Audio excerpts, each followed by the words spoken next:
పొన్నం లేదా మహేష్ గౌడ్ను సీఎం చేయాలి. ఇదే లొల్లిగా ఈయన ఇప్పుడు ఈ రిజర్వేషన్లు అమలు చేయాలన్న చిత్తశుద్ధి లేదు. ఈయన ఆయన తిట్టుడు, ఆయన ఈయన తిట్టుడు. ఇప్పుడు బండారు దత్తాత్రేయని ఉపరాష్ట్రపతిని చేయండి అని రేవంత్ రెడ్డి చెప్తున్నాడు. వాళ్ళు ఏదో చేసుకుంటారు, వాళ్ళ దుకాణం వాళ్ళది, మీకెందుకే? ఈయన ఎవరైనా రామచంద్రరావు బీజేపీ ఆయన అంటుండు, పొన్నం ప్రభాకర్ని లేదా మహేష్ గౌడ్ని ముఖ్యమంత్రి అని ఆయన అంటుండు.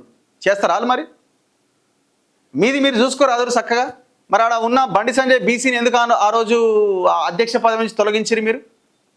మళ్ళీ బీసీ అని ఇప్పుడు మొన్న కూడా బీసీకి ఇవ్వకుండా మీకెందుకు ఇచ్చారు? ఈ క్వశ్చన్ వీళ్ళు అడుగుతున్నారు. బీసీలపై రేవంత్కున్న ప్రేమను చాటుకోవాలి, దత్తాత్రేయను ఉపరాష్ట్రపతి చేయాలన్న ముఖ్యమంత్రి డిమాండ్ సంతోషకరం. రేవంత్ తన విమర్శలతో మోదీనే కాదు బీసీలను కూడా అవమానించారు.